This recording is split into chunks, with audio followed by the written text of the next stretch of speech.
27 வயதில் Soviet Antarctic பயணத்தின் போது தொலைதூர அண்டார்டிக் ஆராய்ச்சி நிலையத்தில் நிறுத்தப்பட்ட ஒரே மருத்துவர் ரொஹோச்சோவ் ஆவார்.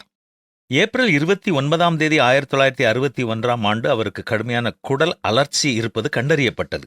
இது விரைவான அறுவை சிகிச்சை செய்யப்படவில்லை என்றால் ஆபத்தாக முடியும் என்று கருதப்பட்டது. உடனே அங்கிருந்து வெளியேறுவது சாத்தியமற்றதாக இருந்தது. அந்த ஆராய்ச்சி நிலையம் அண்டார்டிகாவின் மிக உள்ளே தள்ளி இருந்தது. குளிர்காலம் ஆரம்பமாகிவிட்டது. பனி புயல்களின் வழியாக எந்த விமானமும் அவர்களை அடைய முடியவில்லை. அவருடைய உடல்நிலை மோசமடைந்து குடல் வால் ஆபத்தான முறையில் சிதைவடையும் நிலையை அடைந்தது. நேரம் கடந்து கொண்டிருப்பதை அவர் அறிந்திருந்தார்.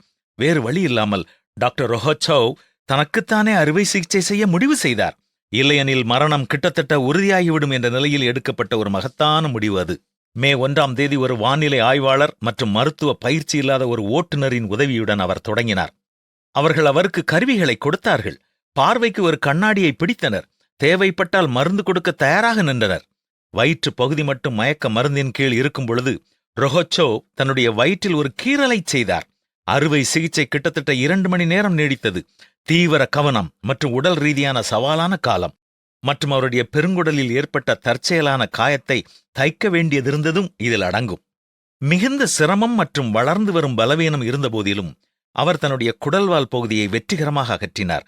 பின்னர் அவர் கவனமாக காயத்தை தானே தைத்தார். குறிப்பிடத்தக்க வகையில் டாக்டர் ரொஹோச்சோவ் 2 வாரத்திற்குள் நிலையத்தில் தன்னுடைய பணிகளுக்கு திரும்பினார். தீவிர சூழ்நிலைகளில் மனித சகிப்புத்தன்மை மற்றும் புத்திசாலித்தனத்தின் மிகவும் ஈர்க்கக்கூடிய கதைகளில் ஒன்றாக அவருடைய நம்ப முடியாத சுய பாதுகாப்பு செயல் இன்னும் உள்ளது.